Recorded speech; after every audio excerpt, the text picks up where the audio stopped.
Aloha, everybody, and welcome to the Jason Jones Show. I'm your host, broadcasting from the beautiful hill country of Texas. Also very loud. We've tried to record this introduction several times, and we've had to re-record it because this town is so darn loud.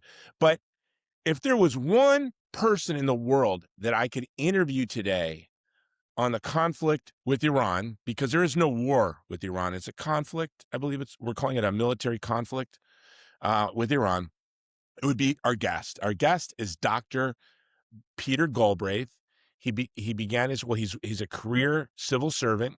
He was the U.S. ambassador to Croatia. He's worked for our country for decades in Iraq and Iraqi Kurdistan.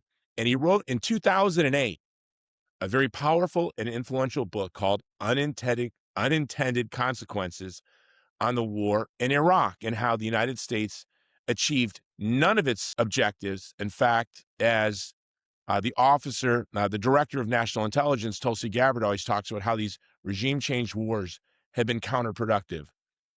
So I wanted to interview Ambassador Galbraith on the war in Iran and what could possibly be the unintended consequences of this war.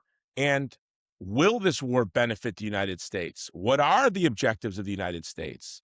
And what can we anticipate are the consequences, the unintended as they may be?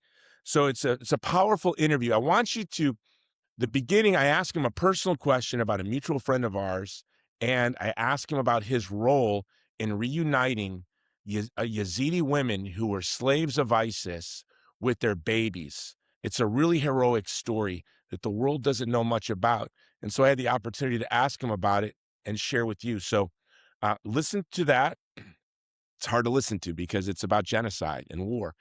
And then at the end, and then we progress on to, I progress on to asking him questions about Iran. Okay, guys. Now this episode, like all of our episodes, is brought to you by the Vulnerable People Project. And at the Vulnerable People Project, we stand in solidarity with the most vulnerable people in the world, whether it was 10 years ago when we were standing with the Yazidi. By the way, we still work with the Yazidi, or today with our work in the West Bank, in Gaza, in Pakistan, in Nigeria, in Sudan. Go to our website, vulnerablepeopleproject.com, and look around. We have a new initiative, and our new initiative is to provide prosthetic limbs to children in the West Bank and Gaza. Do you know there are more children, childhood amputees in Gaza than the whole world combined? And our goal is in the next 36 months to provide every amputee in Gaza, every child amputee in Gaza, an artificial limb. And the first 12 children received their limbs last week. And pretty soon we'll be showing you, I'll have a video and I'll actually show it on the air, show it on upcoming Jason Jones shows, a little clip of the work that we're doing to provide prosthetic limbs to children in Gaza. But go to the website, vulnerablepeopleproject.com. Look at what we do. We need you to be a part of the team. If you believe in the work that we're doing, then become a part of the team. You too can live your life in solidarity with the vulnerable by donating.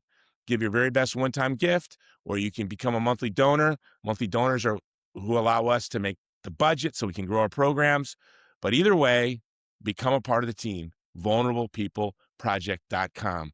Now on to my interview with the legendary and heroic, the one-of-a-kind, Ambassador Peter Galbraith.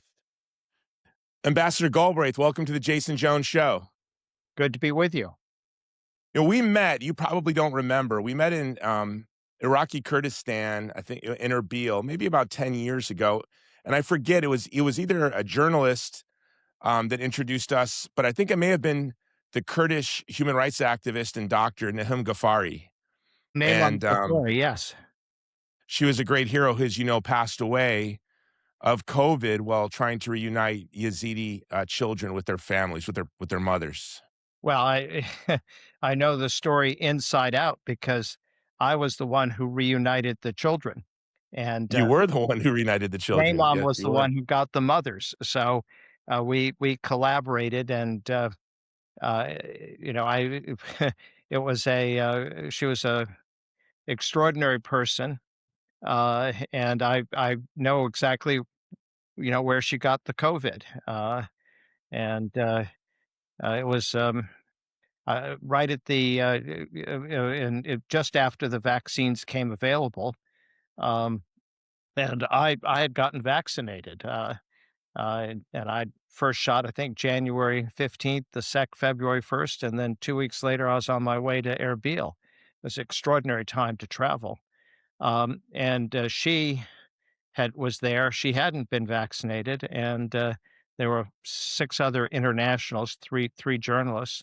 Nobody wasn't, and all of them, all seven of them who weren't vaccinated came down, were hospitalized with COVID, and sadly, she was medevac to Stockholm and died. But without her, uh, these mothers would never have gotten their children because she was the one to whom the mothers went, and she had been trying for 2 years with no luck to or no success because the UN wouldn't help, UNICEF wouldn't help, the Syrian Kurds wouldn't help. Um, but I had this long history with the Kurds, and I realized it was something I could do. And once we connected, we made it happen as soon as it was possible to travel. You talk about your long history with Kurds. You can judge a man by the way his children or his wife speaks his name. With the gentleness and the kindness, you can hear it in how they pronounce the name of their husband or father, and you can sort of know the man. And traveling around Iraqi Kurdistan, that's when I really, without even ever having met you, I was impressed by you. And it wasn't what they said about you, which was everything was good, but it was how the Kurds speak your name. And you are a blessing to our country because we've betrayed the Kurds so many times. You're like a one-man force of public diplomacy, that really the Kurds love us, and they don't love us because of the way our government has treated them, but I think they love us because of men and women like you from the United States who have been committed to the Kurdish people. Well, thank you for saying that. Can you tell us, and I wasn't going to go down this road, but what you and Imam did for the Yazidis is a story that I don't think has been told the way it should be told. Can you tell this story about how you reunited children to their mothers, and the mothers and children with their communities? Sure. So uh, I've been going to Northeast Syria since 2014 um, on various mediation missions. Initially with a British charity called Intermediate, headed by Jonathan Powell, who's actually now the British National Security Advisor. But we were trying to mediate among the Kurdish parties in Syria, which are at each other's throats. And later with Bernard Kouchner, who was the French foreign minister and founder of Doctors Without Borders, between the Syrian Kurds and the Iraqi Kurds, also very difficult relations. And at one point in 2018, in December 2018, the Syrian Kurds asked Bernard and me if we could give them some advice on how to deal with the women and children, the ISIS women and children, and men actually, who were all surrendering. And so we went to the various prison camps like Al Hol and Roj, and actually into some of the prisons where men were. Uh, but we came to different conclusions. My view was that the children should not be in those camps, and so they should be taken out, go to foster homes, and more likely repatriated. And if they're, if the mothers couldn't be repatriated, well, then you had to take the children from their mothers because children shouldn't be in prisons in those horrific conditions. But in the course of it, I encountered a German woman who was in Al Hol by the big prison camps, and she wanted to send her children out. And I got in touch with the Germans, and I said, I know you don't want to take adults, but you've taken orphans. Couldn't you treat these children as orphans? And they agreed. And so when I went back, that was in September of 2021. When I went back in November, um, I was going to go get the children, but I also went to an orphanage, which had 49 children born to raped Yazidi girls. So these were mostly girls and young women who had been kidnapped by the Islamic State in August of 2014. They had been sold to ISIS fighters or given to them. They were slaves and used for sexual purposes, and of course, they got pregnant. And when ISIS fell, uh, these women and children went to Al Hol, and the Yazidi community went there, the Yazidi religious leaders, and when they found these young women, they brought them back to Iraq and they forced them to give up their children. And that's because if the Yazidis, their minority religion, the way they survive is by not allowing any conversions, not proselytizing, and you could only be Yazidi if you had two Yazidi parents. Worse, the fathers were the people who had committed genocide against the Yazidis. But of course, as you and I would agree, that wasn't the fault of the children. Um, but anyhow, they were taken away. And when I went to the orphanage, my thought was, why am I just helping ISIS women send their children out? Which, of course, was a good thing. I had no problem with it. But what about these children? And so when I went back to Iraqi Kurdistan, I talked to the Kurdish leaders there, President Nechervan Barzani, actually, and he said, "Look, there's no way these children will be accepted by the Yazidi community or their families. So, we need to find another solution. Well, how about international adoption?" And so I began to pursue international adoption, worked with an NGO that does that. And I got permission from the Syrian Kurds to get the children. Uh, but COVID hit, so it was impossible to implement this. And in the middle of that year, there was somebody who was working for the UN who had worked for me in Afghanistan. And he introduced me to a Yazidi guy who worked for the UN mission that was investigating the crimes of ISIS, who in turn told me about Naimam. And when I spoke to Naimam, she said, I have 20 mothers with 30 children in the orphanage. They want their children, but nobody will help. The UN won't help. UNICEF won't help. The Syrian Kurds won't help. First shot, I think, was January 15th, the second at the beginning of February. And 2 weeks later, I was on my way to Dubai and then to Erbil. Very difficult time to travel because you had to be tested along the way. And I wrote to the head of the Syrian Kurds and I said, I'm coming.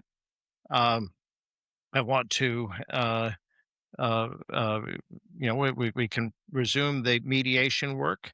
And I want to tell you about President Joe Biden. He had just become president, somebody I've known since 1979 when I was worked for the Senate Foreign Relations Committee. I'd actually introduced him to the Iraqi Kurdish leaders in 1990.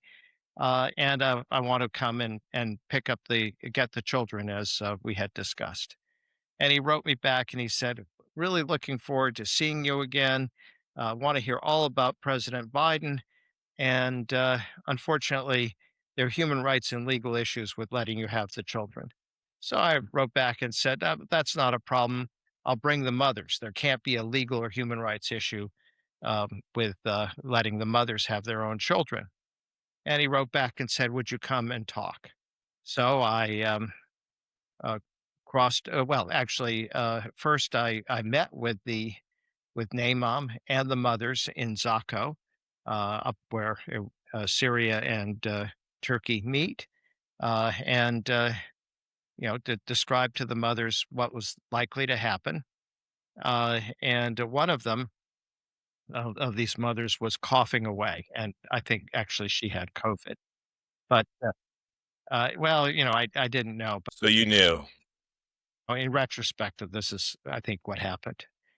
In any event, I then went over and met with the Syrian Kurds. Now, they were very reluctant to uh, uh, let let me take the children, or for the mothers to come get their children, because they had their own ties to the Yazidi community, particularly in Sinjar, where there was an affiliate. The Sinjar, of course, is the home base of the where most of the Yazidis live, even though it's in Iraq. And so I realized that there was a problem. In fact, I realized even before there was the potential for a problem. So I brought along arranged for the New York Times and the Guardian to come and cover this on the theory that the press would not want to have bad press. But I then got in touch with Samantha Power, whom I had known when she was a young journalist covering the Croatia and Bosnia wars, and I was the ambassador to Croatia.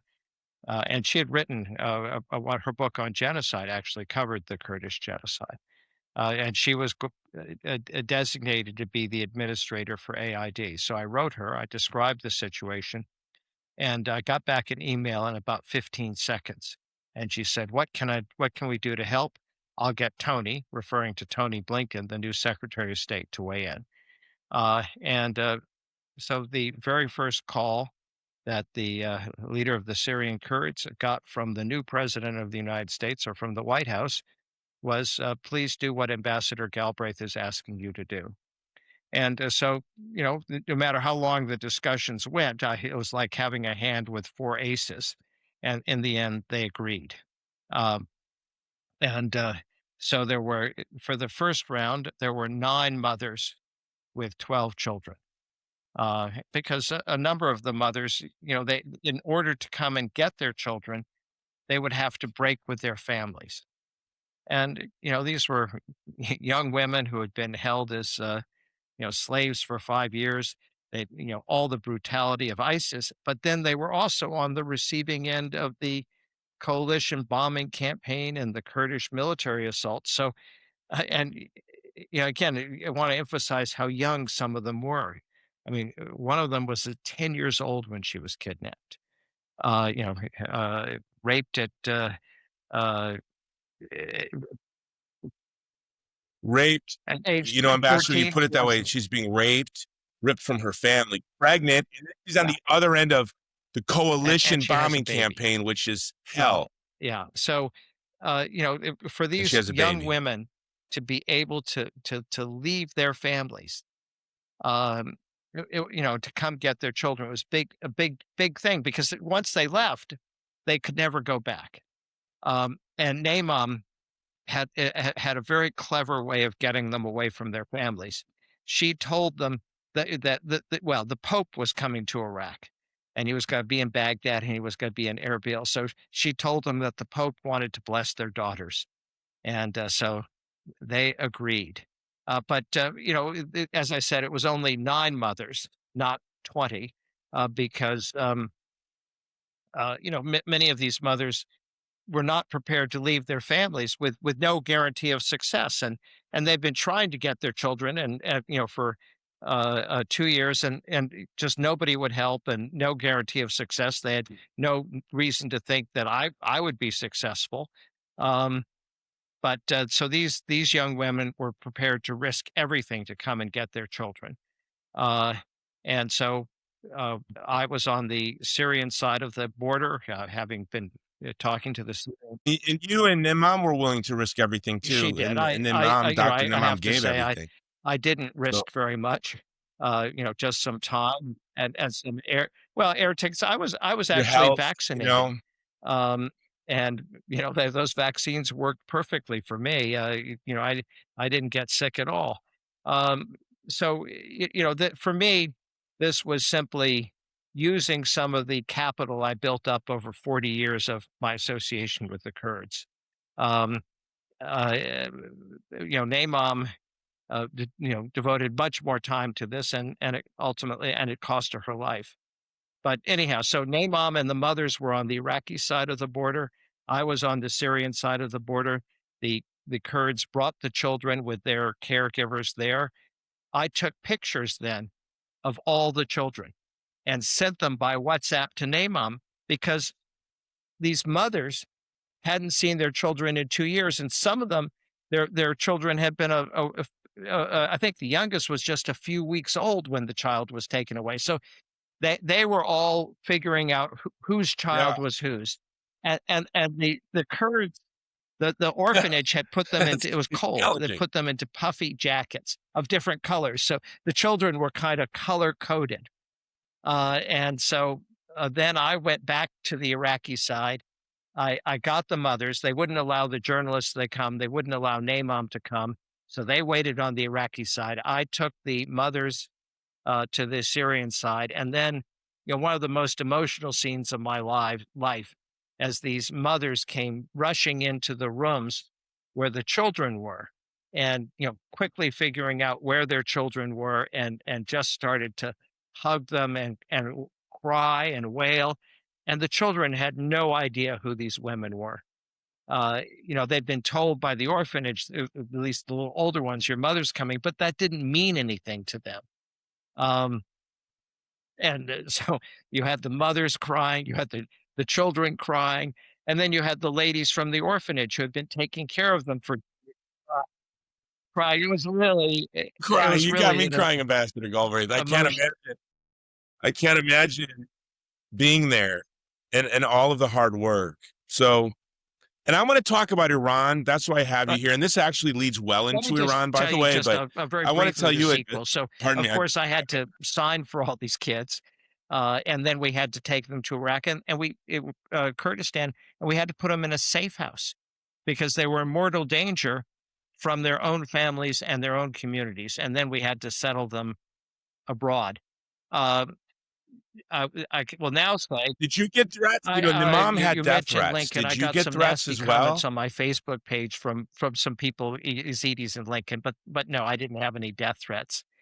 Um, but just so when other mothers learned that it was actually possible to get their children, they got in touch with me. And Naimam had said that she had 20 mothers with 30 children. So I can report to you that over the last since 2021, I have reunited 19 mothers with 29 children. Ambassador, this is an amazing story that the No, world no. should know. Has there been a There were documentary newspaper on this, or articles about it. you're no? I'll just add one other thing. So what about the other children? Because I said that whether initially there were 49 children, but actually through my ISIS women, I was able to find some more Yazidi children who were being hidden by ISIS women. And so it ended up being 53 children in the orphanage. So 29 were reunited with their mothers, 24 were still in the orphanage. This January, as the Islamic State, not as the Islamic State, as the new Syrian government was closing in on the Kurds, a government headed by a fundamentalist who had been on the U.S. terrorist list with a $10 million bounty on his head, not likely to permit children of Muslim fathers to leave.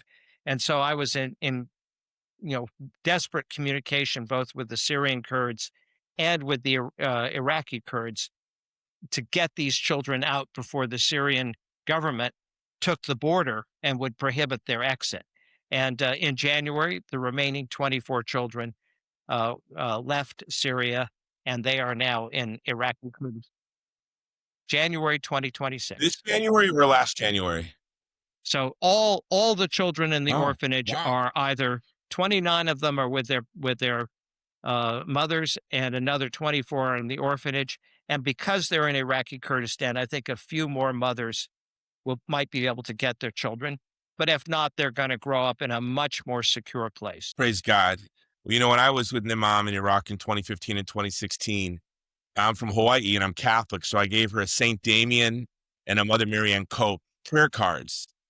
And I actually filmed it and I put it on YouTube, on Facebook. I wanted to share this wonderful woman with my friends, but I told her, hey, don't be a saint. Don't be martyred. Don't end up on a prayer card.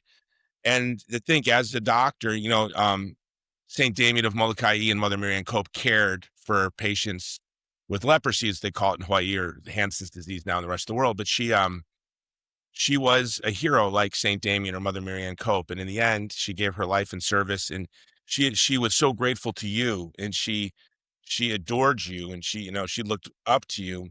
Did your love for the Kurds, it goes way back, and we've had a tumultuous relationship with the Kurds from the beginning of your first meeting, going there to today. It's been a bit of a roller coaster. Did it start out as just work and you fell in love, or was this Uh, how did you build this well, relationship so with I the was Kurdish working for people? the Senate Foreign Relations Committee handling the Near East and South Asia. Uh, and, people were not paying attention to this huge war between Iran and Iraq, which was like World War One, it taking hundreds of thousands of lives and with chemical weapons being used against the Iranians and so on. And so in 1984, I took when you're on the staff, you part of your job is to travel and see situations, do reports, and which sometimes are released to the public or for the benefit of the senators. So I went to Iraq and at that time went up to Mosul and to Erbil. So that was my first venture in Kurdistan. And actually, from Erbil, a Kurdish sheikh took us up to Salahadin and then to Shaklawa, which was kind of a spooky place because one of the Kurdish parties had a ceasefire with Saddam, and there were these Peshmerga as well as Iraqi soldiers there. All right, made a bit of an impression. In 1987, when the U.S. was escorting Kuwaiti tankers, and it looked like we'd get more deeply involved in the war between Iran and Iraq, the committee asked me to go back, and I went back again. I made trips starting in Kuwait, went up through Basra on the heaviest day of shelling of the war, Baghdad, and up to Kurdistan. And and I was with the U.S. Embassy officer, Haywood Rankin, who was fluent in Arabic, 5.5. That's as good as you can get. And we had these detailed maps, military maps. And when we crossed the, the checkpoint that divided the Kurdish part of Iraq from the Arab part of Iraq, I noticed that some things weren't there. The villages on the map were not there. And we could see then as we went along, these villages being destroyed. Sometimes on one side of the road, there'd be a pile of rubble, and on another side, there would be buildings standing, being with bulldozers there about to, destroy them. And as we drove up, we went to Sulaymaniyah and then down to Kirkuk. Uh, Basically, all the villages were being destroyed, and we could also see that people were being relocated into what the Iraqis called victory cities. In fact, they were concentration camps. So that made an impression. That I put that into the committee report, and a Kurdish doctor who lived in Maryland named Najmuddin Karim got in touch with me. He was a neurosurgeon, and actually he had been Mullah Mustafa Barzani's private physician, and he had left the U.S. with Barzani when at the previous betrayal of the Kurds by Henry Kissinger in 1975. Anyhow, he came, and he was just a wonderful person, and we became good friends. And he would tell me, he would educate me about the Kurds. And then in 1988, you had the Iranian attack on, the Iraqi attack on Halabja with chemical weapons, killing about 5,000 people. And Najmuddin arranged for Talabani to come. Talabani and I met. We hit it off. He was a large man with a great fondness for food, and so I certainly enjoyed hanging out with him and eating. Uh, and then and we I got through a resolution of the Senate to condemn the attack on Halabja, but the Reagan administration didn't want to point the blame at the Iraqis. So they said, well, maybe both sides did it, or maybe the Iranians did it. So it was hard to take any concrete action. But then in August 20th of 1988, Iran and Iraq agreed to a ceasefire. And on the 25th of August, Saddam launched a series of chemical weapons attacks on villages in the Dahak governorate, which, as you know, borders Syria and Turkey, quite far from Iran. So there was no doubt as to who was the culprit. And refugees began to arrive at the Turkish border, describing the use of chemical weapons. And I was in Vermont. I got into my car. I drove back. I went to see Claiborne Pell, Senator Claiborne Pell, the chairman of the Foreign Relations Committee, a wonderful gentleman from Rhode Island, and whose father had been documenting Nazi war crimes. And he said, "What should we do?" I said, "Well, I don't know that we should at least introduce a sanctions bill." And so he said, "But hurry, that we're having the last committee meeting of the year in a few hours." So I dictated the bill to my secretary. Every sanction I could think of, I put into it. Banning, requiring the U.S. to vote to loans to Iraq, prohibiting the export to Iraq of anything that required a license, and so on. And then I couldn't think of a title, and all of a sudden it came to me. I said, "Well, how about the Prevention of Genocide Act of 1988?" I took that down to Senator Pell. He glanced at it. He signed it. He turned to Senator Jesse Helms, whom I knew, and who, in spite of we having quite different politics, liked me. And he signed on. And then we got Ted Kennedy and Al Gore and Robert Byrd. And well, it was a very bipartisan bill. One of the most liberal senators, and the most conservative senator. And with Byrd, who was the majority leader, we were able to use a special procedure and get it through the Senate in one day. Imagine that. Uh, and complete sanctions on Iraq. And at that point, I said to Senator Pell, "I think we should, we've charged Saddam with genocide. We've charged him with the use of chemical weapons. We should prove it. So I think I should go out and along the Iraq-Turkey border and try to document it." And his first reaction was, "No, I don't like staff to travel during session." About an hour later, he said, "You should do it." I went and recruited the junior staffer who handled European affairs, because Turkey was in the European area, Chris Van Hollen, now the U.S. Senator from Maryland. And he and I went along the entire Iraq-Turkey border from Salope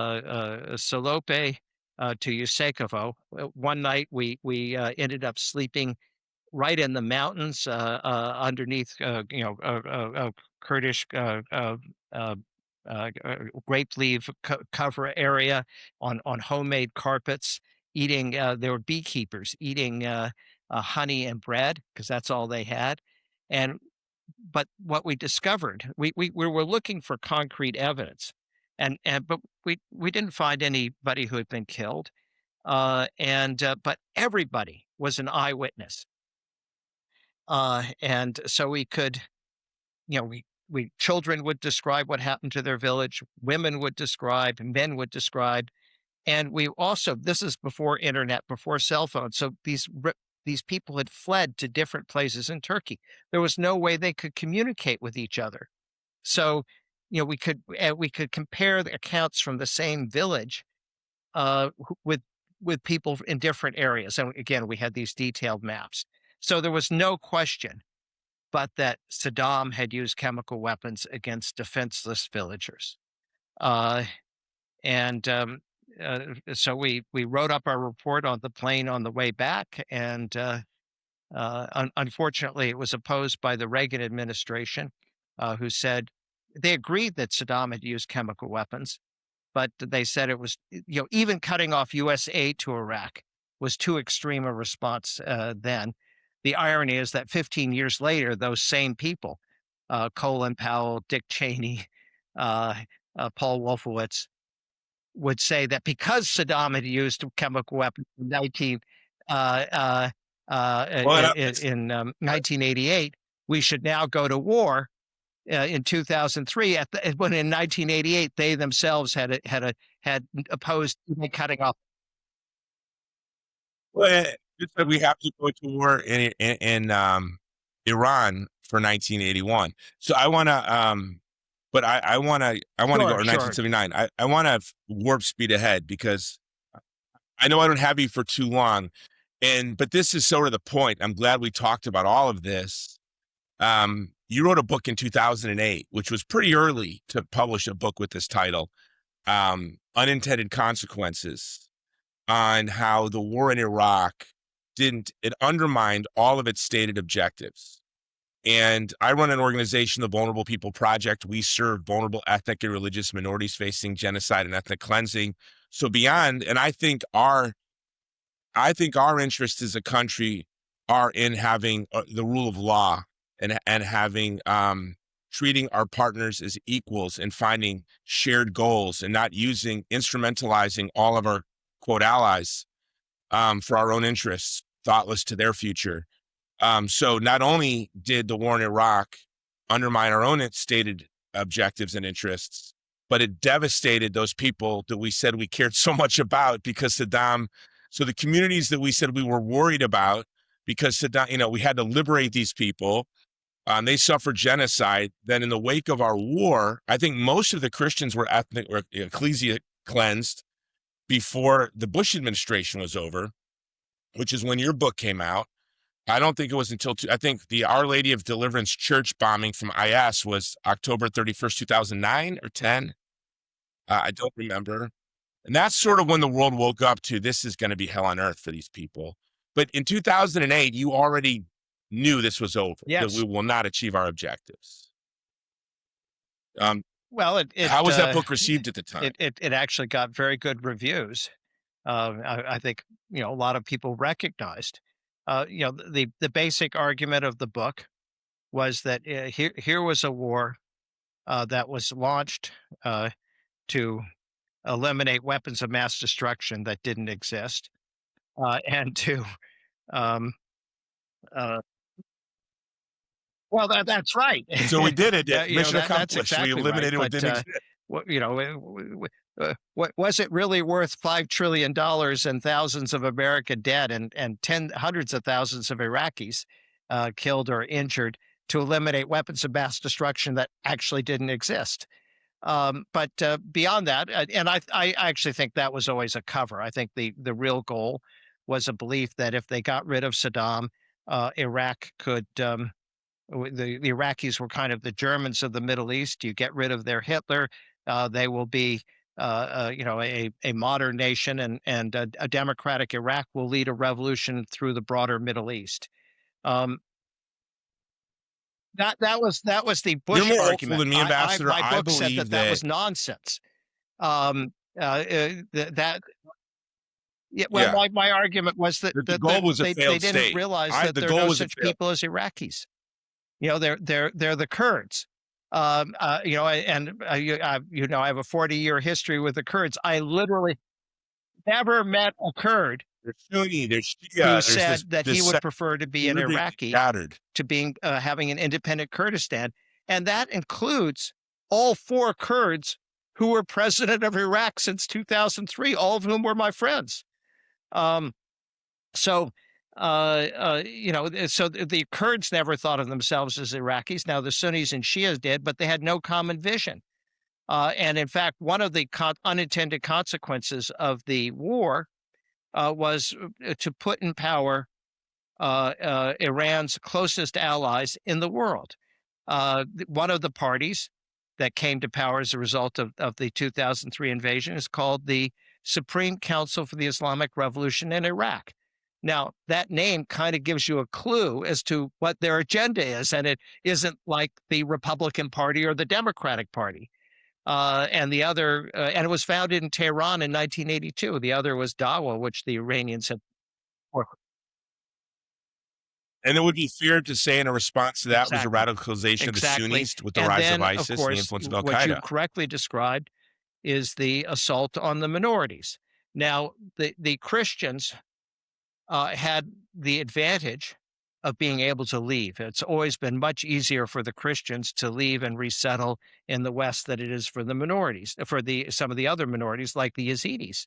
So the Yazidis were, victims of a direct genocide that was a consequence, an unintended consequence of what we did in 2003. And the departure of the Christian community in Iraq and now in Syria is also, a consequence of all these things. And remember, as you know, the Middle East is the cradle of Christianity, and not just Jerusalem, but Lebanon, Syria, Iraq, yeah. And for that matter, there's a Iraq. very significant Christian community still to this day in Iran. In fact, among Middle Eastern countries, Iran is probably one of the most diverse in terms of religious minorities. We just did a documentary on my Substack 2 weeks ago. I have a crew on the ground in Tehran documenting the plight of the minorities. We just did a documentary last week. We shot during the war, and it's up at the Substack Jason Jones Show, The where we second did a largest documentary on the Jewish Jewish community in community the in Middle Iran, East after Israel. and we'll be doing. And they've been there Yes. forever. I mean, forever, ever. And the Iraqis, especially the Kurds, and I'm sure you've seen this in Al Qush and other places, they miss the Jewish community. They talk about our older brothers and our cousins, and they show you where they were, where their homes were. They maintain the graveyards. They maintain properties with dignity and care. So we saw the unintended consequences of the war in Iraq. I think the goal actually was to create a failed state, but now we have this war in Iran, and that's why I thought you'd be the best person in the world to ask. What are the objectives of the United States here? How will it advance our interests? Will it? And what are Well, going to be the those unintended are consequences of this critical war? questions, which I don't think were asked by or thought greatly by the architects of this. So, uh, but I always say when I talk about a national security decision or particularly going to war, I said we don't need to discuss the rights and wrongs at the beginning. The first question is, will it work? The second question is, if it does work, is it worth the cost? And then we can discuss whether it's the right thing to do or not. But so, of course, when we get to the question of will it work, and the cost, well, what is it we're trying to do? And President Trump has outlined four objectives. First, the elimination of the nuclear program. Second, of the ballistic missile program. Third, regime change, and the fourth is unconditional surrender.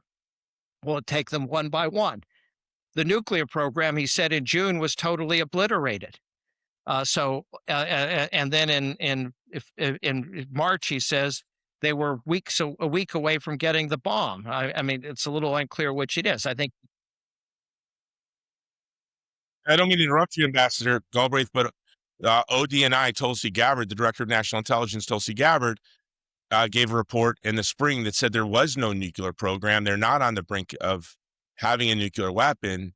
And then she just said in a hearing a couple of days ago that the intelligence that was provided to the president from the Director of National Intelligence was there was no nuclear program. Well, And if there was, that it would have is been the destroyed point. when the There president said was it no was. nuclear program.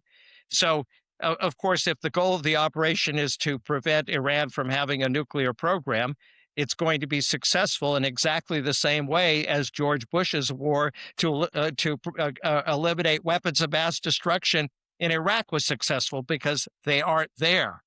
Yeah, and incidentally, there was also an agreement that where Iran was clearly honoring the agreement until Trump ripped it up, not to develop a nuclear program.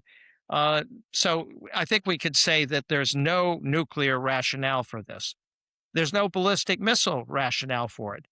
The earliest the intelligence estimates were that Iran could have a nuclear missile that could hit the U.S. was 2035.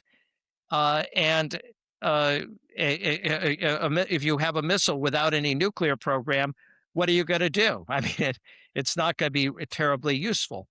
In terms of regime change, now I've been to Iran, and I know the country fairly well. The the the Iranians do, by and large, do not support this regime, and you could see that after Khamenei was killed in the spontaneous celebrations, and even those who are part of the regime they don't believe in it. They're just like in in Eastern Europe and the Soviet Union after 1968, there were lots of communists, but nobody who actually believed in communism. I've heard you say in previous interviews, the only one that believed in the power of Exactly. communism by the late They were the only 1960s people who was the actually American believed right. in communism as an effective system. Precisely. And that's the same story in Iran. There are plenty of people who are part of the system, but they don't believe in it. Uh, so, but is the war going to cause regime change? No, I don't think so. Um, and you can look at what the likely outcomes are. Uh, I mean, in the optimistic scenario would be what I call the Gorbachev scenario, in which the president Pezeshkian and some others, manage reforms, and like the reforms in the Soviet Union, they accelerate, and the whole system falls, and it happens peacefully. Absolutely, But that was on the table absolutely. before the war. I mean, I think the war makes that less likely to happen.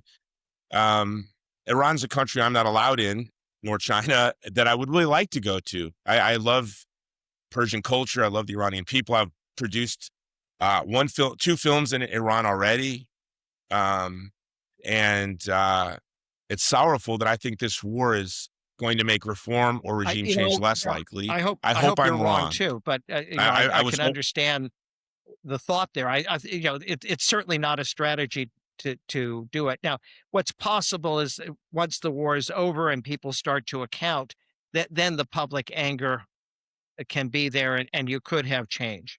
But there are plenty of scenarios that are worse, which is one of the hardliners take control, and uh, and so there's going to be no change, or it's going to be even worse. Uh, the third scenario is civil war, either involving different elements like the the Islamic Revolutionary Guard Corps against other elements, the army, the Basij. Um, and the fourth possibility is that there's nobody running Iran. The strategy has been to kill the top leaders. Well, Iran has a diversified military, in which local commanders are able to attack pre-approved targets and to run their own area. Well, if you kill all the people in the top chain of command, you may have a lot of different fiefdoms. And what's the problem with that? There's nobody you can make a deal with, and there's nobody who can surrender. Um, so it's So maybe the Trump administration isn't lying when they say they're negotiating with someone right now for a ceasefire, but then the regime comes yeah. out and Well, says there's no uh, negotiations. I'm, all of this is disturbing, and I mean, just look at what's done to the stock market. On Over the weekend, Trump announces that it's his intention to take out Iran's power plants and electric grid. The Iranians announced they're going to retaliate against Gulf oil infrastructure. Uh, Stocks tank, and then just a few minutes before Trump announces that nope, he's putting it off for 5 days, there's a huge surge in oil futures and stock sales. Something is going on here that is, I think, disturbing. A market manipulation, but that, yeah, So I'm not a yeah. conspiracy theory. And there was a report right before I signed on with you that there's, I think, at Wall Street Journal or New York Times, there are these signs of market Please, manipulation. I want to ask you a personal question. To me, you're an echo of the past. You're like an echo of the State Department after World War II, the diplomatic corps after World War II, that they were realists. They were very serious about our security. They experienced a world war. They were veterans. And now we have, I believe, a thoughtlessness to the cost of war, even though we've been involved in all these wars. Is it because that you've spent so much time up close, you've witnessed genocides, you've witnessed the cost of war? Why is your voice different? And how do we get our diplomatic class, our president, the way he talks, they're making videos of like movie trailers celebrating this conflict, which is repugnant. And I've walked through Iraqi villages in Kurdistan, Iraqi Kurdistan, as they were being liberated from the Peshmerga. And, I don't know how anyone could speak of war so casually, or we're going to decimate Iran. We're going to crush Iran. I mean, this is, we've already bombed a school. We double tapped the school.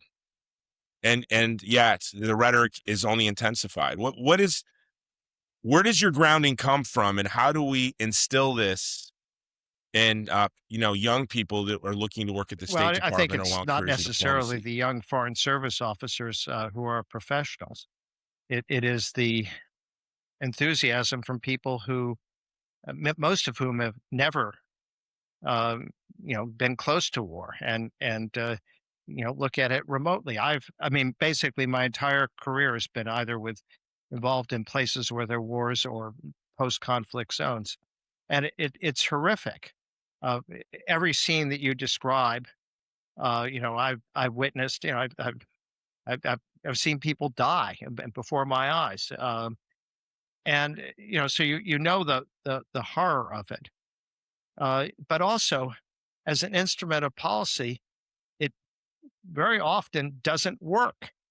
Uh, I mean, I can't think of a war that has turned out the way its architect intended. Even if you think of some of the things that I was involved in early in my career, or which was the support to the Afghan Mujahideen, we called them freedom fighters. But one of the unintended consequences was 9/11. It was those guys that the U.S. CIA supported that ended up attacking us. So we we don't know what the unintended consequences of this are, but there's certainly going to be unintended consequences, and they're very unlikely to be pleasant. Um, so, I mean, I'm not a pacifist, but I absolutely think it should be last resort and never done with the kind of enthusiasm that Pete Hegseth and some of the others there have. I hope you'll forgive this shot, but the Pentagon got rid of all their DEI hires, and instead they have a DUI hire at the top. No, I don't. Yeah. Look, we do have a Prosecco Pete. Isn't that, as they call him, Prosecco Pete? And I actually had a beer with the guy uh, in Hawaii. A friend of a friend was his friend, and we had a beer together. And now, I should have probably told him you should put the beer down. No, it's heartbreaking for me. And then, when I heard, I went on Kurdistan 24 last week. I thought they were going to cut the feed on me, but they were very generous and gave me the whole half hour. And the whole half hour, I just laid out all of the ways in which the United States has betrayed them. And, on the day of the referendum, Brett McGurk puts on his Twitter account at the time, now X, a picture of him with the Iraqi military standing under a sign to Erbil. I mean, this is the kind of treatment that the Kurds have received. Trump betrayed them multiple times. And so I was just, to not be the tip of our spear ever again. Don't fight our wars ever again. And I was waiting for them to pull the You've plug, said but they exactly the didn't. They same didn't pull the things on plug. Kurdistan 24 that I've said it's a 51-year history of U.S. betrayal, and Trump is a serial betrayer. 2017, what you were describing, when they actually allowed Qasem Soleimani and Abu Mahdi Muhandis, who had been convicted of blowing up the U.S. Embassy in Kuwait in 1983, to use American Abrams tanks to attack the Kurds in Kirkuk. And then, of course, just months after the Syrian Kurds were boots on the ground in the defeat of ISIS, Trump gives President Erdogan of Turkey a green light to attack. And then again this January, they betray the Syrian Kurds, allowing the Jalani or Shara, the new president of Syria, to attack the Kurdish area. So yes, uh, they certainly shouldn't be trusting us. And I was saying that on TV, but also saying it privately when this idea of arming the Kurds came up. Should we be worried now that there's this war with Iran, that we'll see the rise of ISIS again in Iraq, and that we're going to see the rise of Sunni extremism and minorities again, because Iran played a big role in protecting the minorities from ISIS. Are we going to see a rise in It could well be, Sunni as you extremism in the know, wake of this when war? ISIS was going in two directions in 2014, going south toward Samarra and Baghdad. It was the Iranians who came in and basically held Iraq together, at least the Shia part of it. And it was the Americans, President Obama, who intervened with air power to protect the Kurds. But if the Iranians aren't there and the Americans are uncertain, yes, this is clearly going to give new opportunities for extremists. And war does that. Again, to remind about what happened in Afghanistan, that the Soviet war and the chaos there uh, fed the extremists that came and attacked us on 9/11. We in fact had armed them and trained them. What would you, if you could sit down with President Trump right now and he said, Ambassador, how do I extricate our country from this situation? How Well, what could you tell him I at this think what I point? would say is stop. And I mean, stop, admit you made a mistake, that this was wrong, and proceed to try to negotiate. That your one red line is that Iran does not have a nuclear weapons program. Uh, that and that frankly, you made a mistake by listening to Netanyahu. That was over. Um, I don't know that that would work. I mean, that would be, but the trouble here, and I taught at the National War College, and one of the sayings we had there is, the enemy also gets a vote, and the Iranians have adopted an extremely effective strategy. I'm not endorsing their strategy, but just from the point of view of looking at what is an effective strategy, they don't need to close the Strait of Hormuz. All they need to do is say they're going to close it, and then the insurance rates for tankers go up through the roof, and nobody uses it without firing a missile. And they've fired a few missiles, but they haven't done barrages. And Iran has said it. I just saw one of their spokespersons said, we haven't closed the strait. Right. Their insurance is too high. They know it. They're saying it. There's the most they're actually, as someone from Wall Street Journal posted today on X, that this is the first war in history where the enemy is telling Right. can be trusted more to tell the truth than our own government. When they attacked the Qatar oil field, the Ras Laffan oil field, that is the biggest oil field in the world. It has a big LNG facility. There are 14 trains to that LNG facility. Each of them costs between 10 and $15 billion. They took out two of them. That's 20 to $30 billion in infrastructure. And it will take 3 to 5 years to repair them. And the cost of that is $10 billion a year in lost revenue. So right there, the cost is between 60 and $130 billion, and in damage to the world's supply of natural gas. And so, of course, this is going to have big economic impacts. But Americans already know this. The price of gasoline is a dollar more at the pump than it was on February 28th. The price of natural gas is going to go high, and a large part of the country depends on that just to keep warm in the winter, including my part of the country, New England. There's going to be, and this is just the tip of the iceberg. There's going to be a lot of pain as a result of this, and the Iranians, they know this. So, the question is, how do you persuade them to stop? And today there was a line outside the gas stations. People are worried. I went to the grocery store. I was just going to grab a quick lunch. I was going to go to the grocery store instead of a fast food restaurant to get lunch. The grocery store here where I live in Texas was more crowded than before New Year's Eve, before the Super Bowl, the week before Thanksgiving or Christmas. I had never seen our grocery store so crowded. So I think we're already seeing people really concerned this war's going to escalate. I want to end with just two again personal questions. If a young 22-year-old Peter came up to you today and he was going to start a career in foreign service, in public service, First, I'd what say would you to tell go him? ahead and do it, because it is a place where you can really make an impact. And the second bit of advice I would say is, don't be afraid to do the right thing. Don't be afraid to take on the conventional wisdom. At various times in my career, people have told me n- not to take a certain stand, not to do something.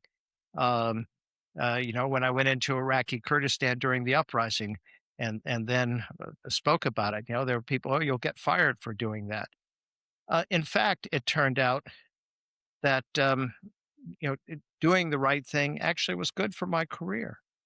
Now, there are people who lose their jobs by taking a stand on principle. So I recognize the risk. Yeah, we had John Kiriakou on last week, and he's had a rough 20 years since he blew the whistle on Well, advanced interrogation, but things have picked and up and for the other him thing is, if recently. you aren't going to do something useful that and also that makes you feel good, what's the point of having the job? I mean, I was not interested in a career of getting one title after another if I didn't do something with it. I mean, and that's what I can't understand about so many of the members of Congress. Why would you want to be in Congress if you're not actually going to do something and if you're not going to stand with your principles? It's not really such a great job. And I worked there for the Senate for 14 years. I mean, it's demanding. You spend a lot of time on the phone asking people for money. Uh, it's, yeah. Why do you want to do it? It's a So lonely job. that's the Yeah. second bit of advice, which is you know be there to do something and don't be afraid if that means putting your career in jeopardy. And I'll say one final thing. Uh,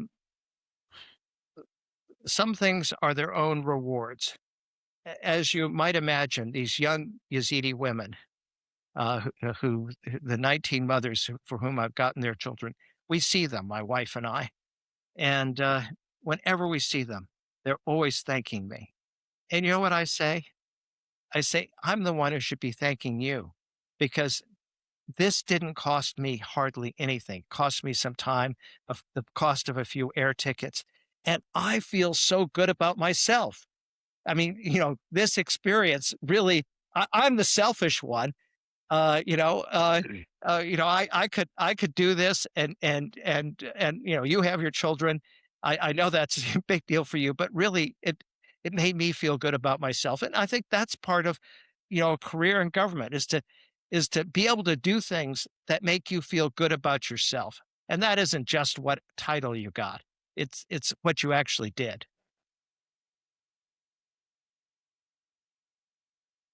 Yeah, it's a privilege to be able to do that. And the last question, what is the one lesson that you learned over your career that if you could impart this one lesson to Uh, our policymakers, what would it be? uh, it would be very simple. Um, before you debate the rights and wrongs of any action, figure out if it's going to work. Uh, Understand that war always has unintended consequences. And if you decide you're going to invade a country or attack a country, it really helps to know something about the country before you do it.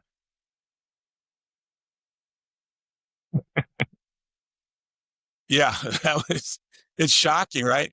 I before in my 20s, I worked on a lot of political campaigns around the country. So I worked in Iowa, I worked in Michigan, South Carolina, North Carolina, and in Louisiana. And you learn all of these states are different. If I don't understand Iowa, how do they think they're going to understand Iraq or Iran or Ukraine? But they really read one book, or they trust more likely than they trust certain people, and they parrot that with confidence, right? That's what I think we say. You look at Lindsey Graham, and the guy's a lunatic, and you wonder, where does his confidence come from? He seems so utterly um I was talking to a policymaker when I was involved in evacuating our Afghan SIVs, and I don't want to even tip off. This is a very high level guy, and he had asked me to evacuate someone for him.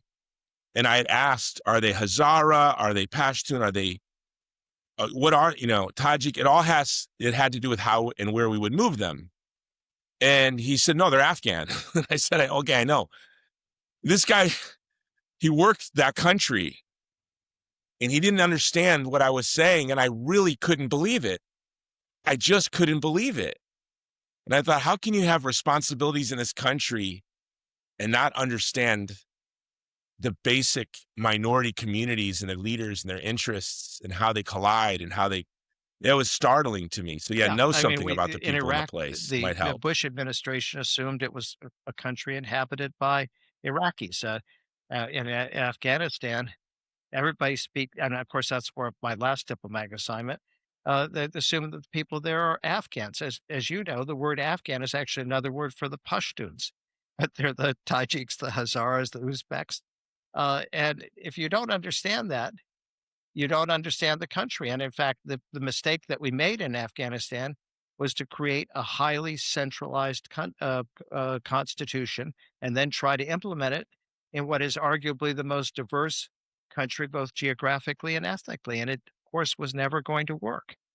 And I suppose if you wanted one other bit of advice, it would be this: when you're looking at a situation, don't substitute what you wish to be true for what is true. Or as we would say at the War College, hope is not a strategy. Yeah, we have Ambassador. I'm going to send you a film that we produced. It's in film festivals right now. It's a short film. It's an Afghan ghost story called Mardazma. And it's set the day after the elections in Afghanistan. But it's an Afghan ghost story. I think you'll really appreciate it. We wish for something, but just because you wish for something doesn't make it so. And those of us who actually care about these people, are invested in these communities, go there, have long relationships with folks, and really care. It's not that we don't have the same wishes that you do. Well, I would like to see this regime in Iran go. Saddam Hussein was a brutal monster. Assad was not the greatest guy in the world. It's just we understood that there was chaos on the other side, that our wishes just aren't going to happen because we hope that they do. And if we say, hey, it's not a good idea, it's not that we don't share your wishes for these people. I still have safe houses in Central Asia for Afghan SIVs and democracy activists. Stephen Miller and the Trump administration has welded the door shut. They're never going to be coming to this country, and it's been a slow trickle to get them to other countries. And I wonder, all of these people that say they want to liberate the women of Iran, well, why don't you help me with the women of Afghanistan that I have at safe house? It's like, what about them? You forgot about them? Yeah, it's heartbreaking. Well, Ambassador, I really thank you for your time. Okay, and I'm going to have my certainly producer send you our film. Great Hope talking to you. What What a great series of questions, and all the best.